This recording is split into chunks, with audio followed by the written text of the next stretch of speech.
Exodus 0:11. Visiting the iniquities of the father down to the fourth generation. Ezekiel 18. Our fathers have eaten sour grapes, the children's teeth are set on edge. The children follow their parents in their sins. God says, all souls are mine, and the soul who sins shall pay. This isn't a generational curse except specifically stated by God from Noah to Canaan for what Ham had done. Generational doesn't exist. Kids feel the impact of sinful parents. Back to Moses. Since Moses broke the first set of tablets, it is time to make a new set. Exodus 34:01 through 04. Moses went up Mount Sinai for the seventh time with the stones he had cut, and God stood there with Moses and proclaimed the Lord's name.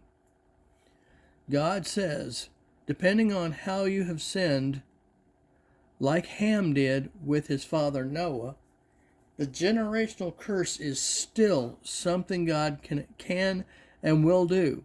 Because if you remember, the land of Canaan was the land that Canaan, the grandson of Noah, Ham's son, possessed, and God was kicking them out because it flowed seriously with milk and honey, and God was giving the land to Israel. Exodus 34:07. When you take the land, Moses, break down their altars, take down their Asherah poles, and do not worship anything they have, for they have established idolatry. Baal was the chief god of the Canaanites. Baal was responsible for their fruitfulness. Baal had a consort named Asherah, a relationship in the God world. Remember why the first commandment exists. To worship them was through sexual activity. Temples and priestesses were everywhere. God told Moses to rip down all their poles of Asherah, knock down their altars of Baal. This way, relationships between the people and the Canaanites won't happen. Avoid Baal and Asherah at all costs. Make no covenant with them. Exodus 34:15. God gives Moses several things to do when Joshua gets to the land.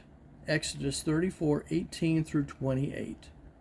If you remember, Moses stops here and Joshua takes over. Squirrel. When you pray to God, pray for leadership, partnership, relationship. Never stop or consider being leveled out. Don't wade in God's love. Swim in it. When Moses comes back down the mountain this time, his face radiates. Moses has the new 10 Commandments in his hands. Exodus 34:29 through 30. Moses then told the people what God had said this time. Moses then put a veil over his face. Exodus 34:32. Each time after this, Moses would put the veil over his face when speaking to the people and unveil himself when talking to God. Exodus 34:35. Moses then speaks to the people about the Sabbath regulations. Exodus 34:1 through 3. He then speaks to them about materials for the tabernacle. Exodus 34:03 through 35. Yes, it was a rather extensive and makes an interesting read. Moses explains that Bezalel and Oholiab are priests that were called since birth to create all the designs that were to be made in the tabernacle. They are candy for the mind's eye. 36:01 through 07. Moses then explains of the building of the tabernacle. Remember, the tabernacle is a tent for mobile purposes until they finally arrive in Jerusalem when it becomes a building. 36:3 through 38. Moses then speaks of the ark, and since he has already put the tablets in the ark, this is its more elaboration. Exodus 37:1 through 9. Moses then starts talking about the table, 37:10 through 16. He then starts talking about the lampstand, 37:17 through 24. Next is the altar of incense, 37:25 through 29. Then the altar of burnt offerings, 38:01 through 7. Then the wash basin, 38:08. Then the courtyard, 38:09 through 20. Then the materials used for these tasks, 38:21 through 31. Raw material, gold, silver, bronze, and more.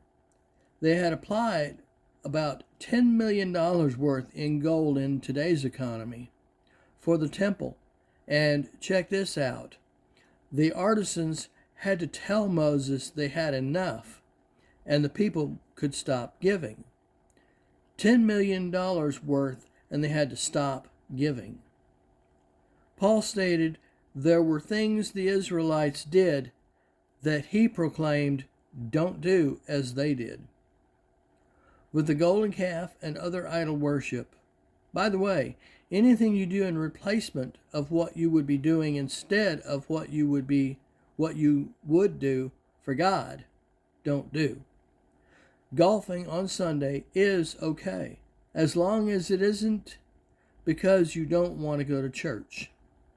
If you change your church day or Sabbath to another, this is fine. Even Paul said not to treat a day as the absolute. Just don't sacrifice God for something or someone else. If you noticed, his description of things start from the inside the tabernacle and work their way out. Much like God gets a hold onto your heart and starts working on you from the heart out. Now the priestly garments, Exodus 39:1. Oh, this is where he continues. Next, the ephod, Exodus 39:2 through 7. Then the breastplate, 39:8 through 21. Then other priestly garments, Exodus 39:22 through 31. Moses then inspects the tabernacle, Exodus 39:32 through 43. Moses then sets up the tabernacle, Exodus 39:1 through 30. When the tabernacle was to be moved, per God, the cloud or the glory of the Lord would lift off the tabernacle. Until then, it was not to be touched. Exodus 40:37. Squirrel. Now to deal with some information. The Lord, God's name, is associated with his character, much like the name Rolls-Royce, the best in the land. The Lord God, who it is that is the best. Merciful. Remember, these are names of God. Gracious. Long-suffering. Puts up with you for a long time. Abounding in goodness and truth. Merciful for thousands. Forgiving iniquity and transgression and sin. Money should be like manure. Hoard it and it stinks. Spread it and watch things grow. I mentioned earlier about blessings. Blessing God with your finances will, in turn, had God bless you with a return, safe to say, you can't outgive God. Malachi 3:10 through 12.